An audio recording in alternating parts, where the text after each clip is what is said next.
काल तुम्ही एक भाषण ऐकवलं तुमच्या सभेमध्ये. काय सांगणार? मुस्लिम मतांच्या ज्या संघटना आहेत त्या वोट जिहादचा नारा दिला त्यांनी. मला असं वाटतं की अतिशय खेदजनक आहे की अशा प्रकारे धर्माचा वापर करून शरद पवारांचा पक्ष, उद्धव ठाकरेंचा पक्ष आणि काँग्रेस हे या ठिकाणी वोट जिहाद करतायत.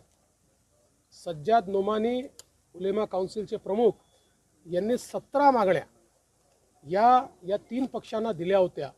या मागण्या देखील इतक्या भयानक आहेत. 10% आरक्षण मुस्लिमांना द्या. 2012 ते 2024 महाराष्ट्रात जेवढे दंगे झाले त्या दंग्यांमध्ये जेवढे मुस्लिम आरोपी आहेत त्यांच्यावरच्या केसेस सगळ्या परत घेऊन टाका, RSSवर बंदी लावा, अशा प्रकारच्या 17 मागण्या त्यांनी दिल्या. आणि या पक्षांनी त्यांना बकायदा